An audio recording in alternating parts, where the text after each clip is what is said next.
which it stands, one nation, under God, indivisible, with liberty and justice for all. And everyone remember to turn your microphones on, turn your cell phones off, and we'll have roll call. Mayor Schomburger. Here. Councilor Anderson. Here. Councilor Bain. Here. Councilor Baker. Here. Councilor Becker. Here. Councilor Dykes. Here. Councilor Quinlan. Here. And everyone has a copy of the minutes of the regular meeting of February 13th. Are there any corrections? Hearing none, they stand approved as submitted. Visitors and delegations.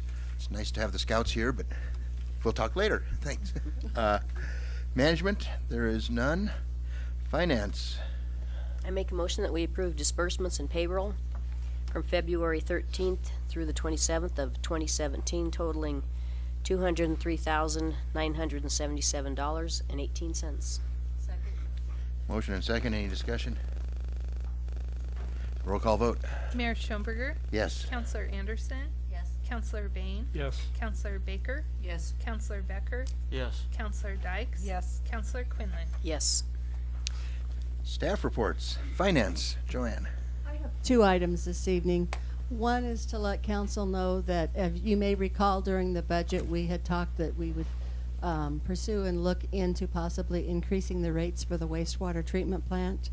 It's been several years since we've done that, and looking at the overall budget and the cash flow, we feel like we probably do need to increase that.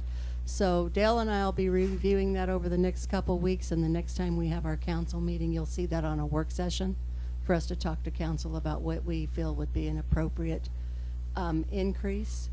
And we will also incorporate into that the Denver Boulder CPI like we have the other funds in previous years.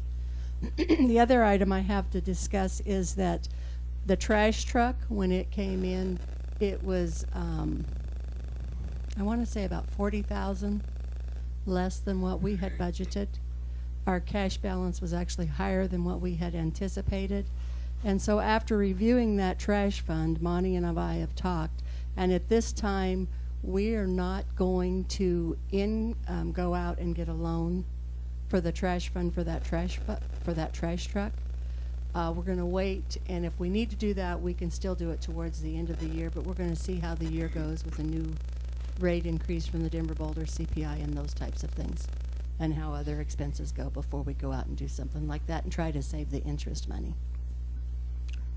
Thank you. Police Department. Travis.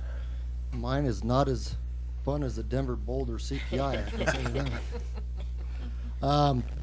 Just give you some updates. This week we had an incident happen in the city.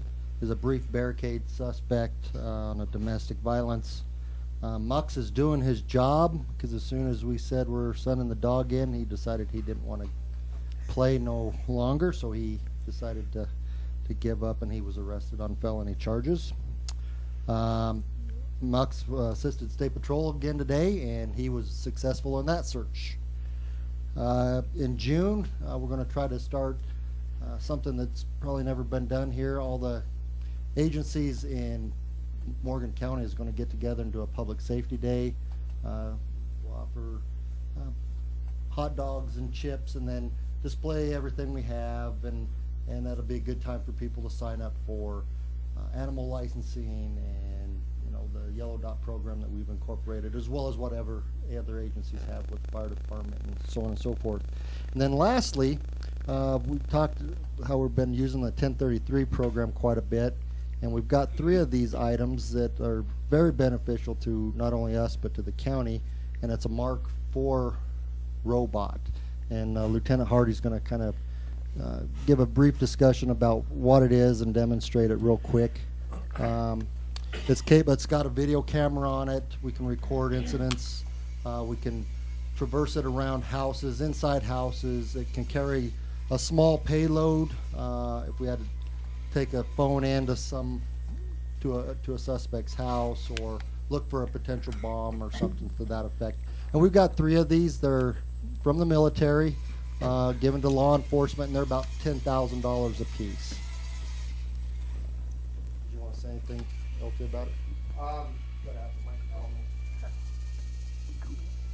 We haven't quit coming up with applications where we can use this guy. One of the incidents where I'm sure council's aware about the first deployment with the MRAP. It's highly likely that a machine like this could have probably reduced at least that many officers being on scene with that much equipment by probably about 6 or 7 hours. He's somewhat all-terrain. He can go around. All he does is actually take a look for us is what he does. We have a computer screen on here where it receives anything he sees.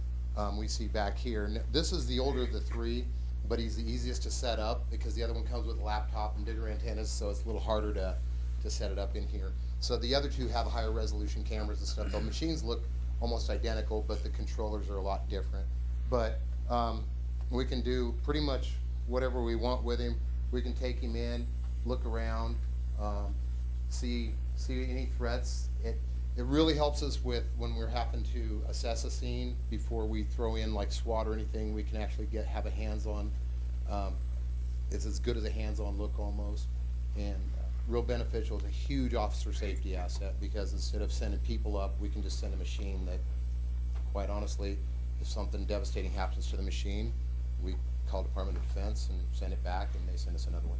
So, but this one here doesn't have the greatest resolution on it, but like I said, it's a lot easier to set up. But from that point, we can kind of hard to hold it like this and running around. But, move around and see the council people. Look at the direction he's going over there, yeah. They're suspect. He's trying to say something? He's got about what is it, 1,000 meter reach line of sight. We get in buildings like this, it gives us a lot of problems with it because of the frequency.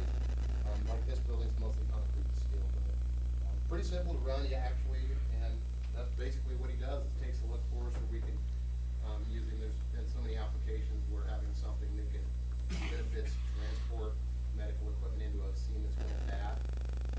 We can at least get it inside there without putting additional people at risk. Does it vacuum and carpet too? No, but actually, that's how that company got started, building defense robots. But he's a little challenging to drive around.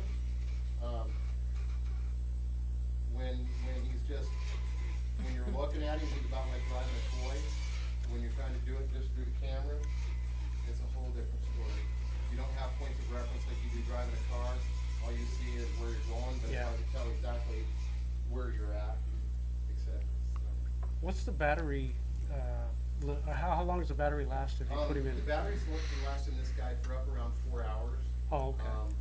A good quality battery will last around 4 hours use. They're just figuring average standby and stuff. Yeah. That's why he's useful if we're a small department. If we need to secure an area, you know, if we need to, until we get enough people on scene or something, we can deploy 3 of these and probably cover a good 1 or 2 acres of ground. And they can sit there. I think his headlights were off, but we can turn his headlights off and just kind of watch things. He'll still have that little light, but he's going to be pretty hard to see, which is beneficial to us. Yep. The batteries cost about $375 a piece, and that takes 3 of them. And we got 2 batteries for free today from the company, and all they wanted was a picture of me with the battery. So that was pretty good. You have to put it on your shoulder?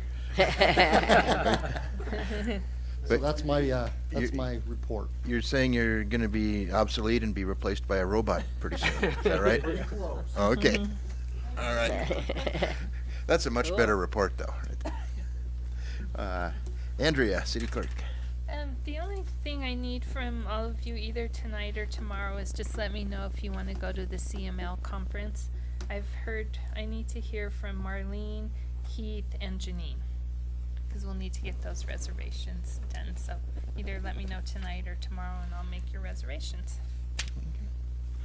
And finally, Community Development and City Administrator, and Karen's covering both. I just have one item I wanted to remind the community about, and that is as spring starts to show up and you start thinking about home improvement projects, whether it's replacing a fence, a storage shed, re-roof, siding, any kind of home improvement project, please call me down at City Hall. I'd like to visit with you about your project and help you with the planning stage of things in terms of what requires a permit, what doesn't, and just any details about what you specifically are thinking of doing with your house. house. So I'd like to offer that level of customer service and in helping you as you start to plan for the spring. And so just the phone number at City Hall, 842-5001. Thank you.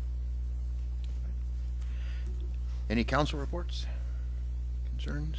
I have one. I got Grant here. He's gonna be part of the youth commission for Beaver Valley. All right. And I've talked to some of the middle school kids that they'll be coming into in the future. So Okay. Great. Thank you. Nothing else? Is there a motion to adjourn? So moved. Second. Second. We're adjourned. We'll start work session right away in a few minutes. Very short meeting. Yeah, it was. But we're not done.